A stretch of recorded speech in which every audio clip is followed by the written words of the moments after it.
I've been in a bit of a slump.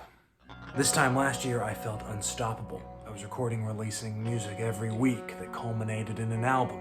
I was making my first forays into stuff on YouTube, and even nurturing some new material on the side. I was on a roll that I thought would never end. And of course, it did. On some level, I knew it would. I don't have much to show for it, but I've been at this for a long time. Even as a teenager, I knew that creativity came in phases. Of course, then I thought those phases were controlled by the moon, or some muse, or the love of the girl. Now, I know better. When I look back to the last year, or to other inspiring periods of my life, I see a pattern, a series of behaviors or decisions on my part that created the creativity. Little things that would eventually turn into songs, or videos, or something if I was doing them today. I need to remind myself of how to build a habit of creating, and so I'm making this video.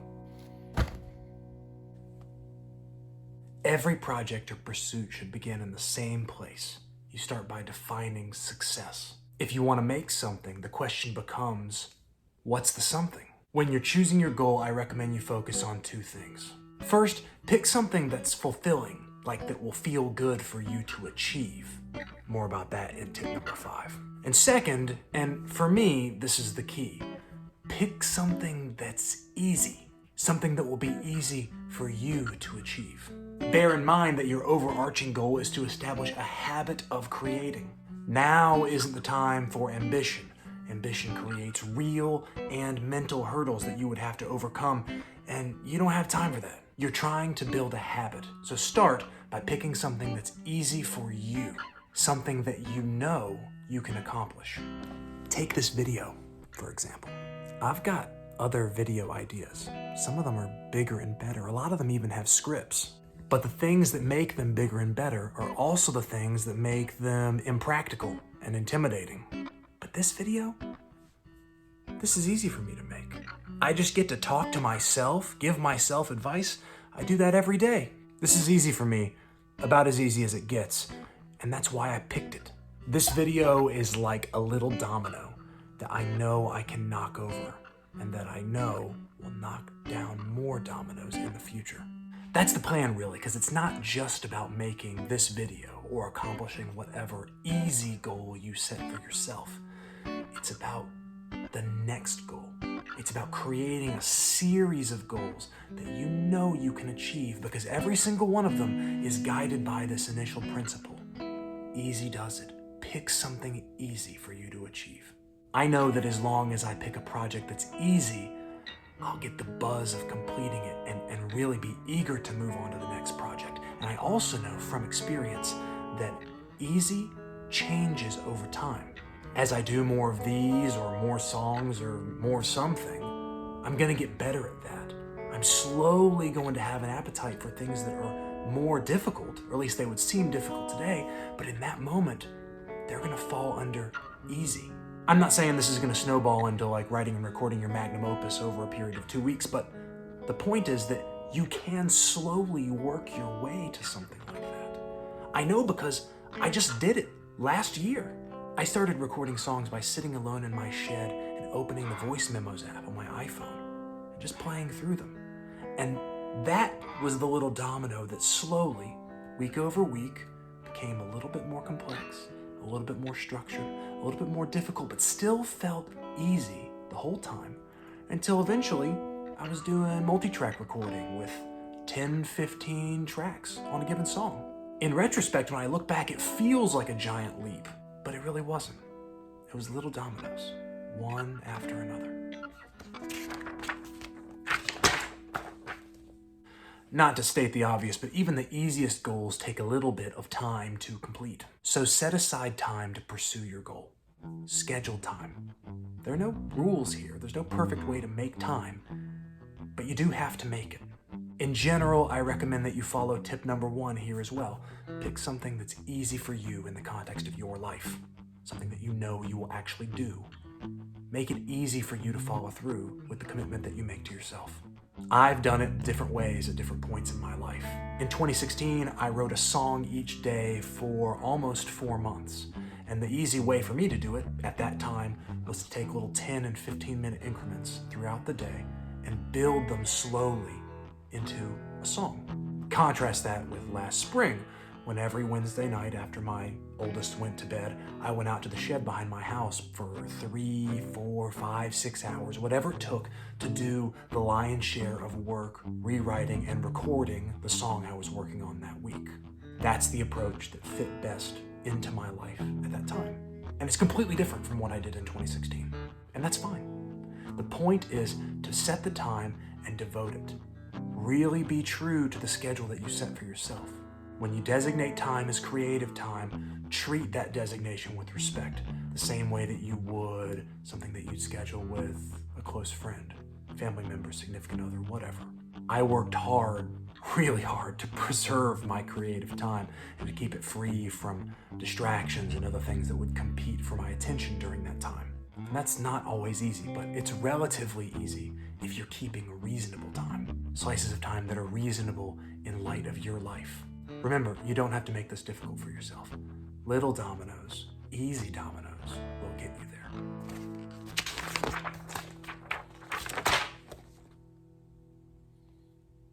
Before songwriting, before guitar, basketball was my one true love. In my tweens and early teens, I was dedicated, both as a player and as a fan. So I have many clear, fond memories of classic moments in basketball history, especially in the early 2000s when I was a tween/teen, including Allen Iverson's response when interrogated about why he had been missing practice with the 76ers. If you've never seen that, you should go find it. It's Iverson talking about practice or something along those lines. I remember commentators talking shit about him at the time. I remember a coach using that as an example to sort of punish us at and after practice again and again and again. But as I've aged, I kind of think that was unfair. I think Iverson had a point. There are huge differences between practice and the game in basketball and in other areas of your life. Sometimes those differences are fundamental. For example, over the years, I've done a lot of things to improve my skills as a songwriter. Object writing, rhyming games, improvising melodies, improvising chords. You name it, I've tried it. And all of those things have helped me build the components of being a songwriter. But there are critical differences between writing a series of, whimsical rhymes and trying to finish the second verse of the song that you really want to release this week. It's great to refine your skills always, but remember that practice is not the game. There's no substitute for sitting down to make whatever that thing is that you're trying to make. I don't make music or videos or music videos for a living. In reality, I'm an attorney. I draft documents and close transactions for a living. That means I live in a world of deadlines, and yes, it is stressful. Sometimes I wish those deadlines would disappear. But I've also seen what happens when they do disappear. You don't accomplish anything. Every one of us has things that compete for our scarce time and energy. Some of those things are just more pressing than others. And if you want to devote time, regular time, to making something, you have to create some pressure around that thing. And the best way that I know is to set deadlines. Set some reasonable deadlines, remember, easy does it, and try to create incentives to encourage you to meet them. The thrill of releasing something, of being done with the thing, is a tasty carrot, but I recommend you use some sticks as well. My favorite thing to do is tell someone else about your deadline. Even just post it online. I'm gonna preview my next song next Friday, whatever. Do something to get it out into the world to create a little bit of accountability. Maybe I'm a people pleaser, but I'm often surprised at how much that helps. Some of you are gonna hear the word deadline and panic. Yes, they create stress, and yes, you're going to miss some deadlines. And just like in my law practice, missing a deadline usually is not gonna be a catastrophic event. But trust me, even a flexible deadline is better than no deadline at all. And as you create more, you may find your deadlines even more enticing, exciting even. You may find yourself getting zealous about setting a deadline and then meeting it. There's a thrill that comes with every time you set a little goal and achieve it. And that, I guess, brings me to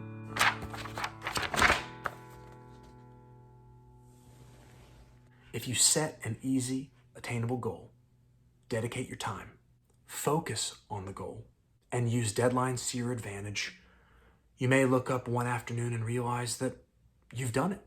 You've done the thing. You accomplished your goal. You made the thing you wanted to make. And in that moment, if you're like me, you're gonna feel amazing. I always feel a little bit like a balloon or something, just buoyed by this mix of excitement and pride and relief. It's a great feeling, and for me, a really addictive feeling. My final tip is to turn your success into momentum. If you feel that good feeling, tell yourself that you can feel it again. Try to get addicted to that feeling. Treat it like a giant, tasty carrot to encourage you in pursuing your next project. And remind yourself of tip number 1, the mantra that I've been trying to hammer this whole time. Easy does it.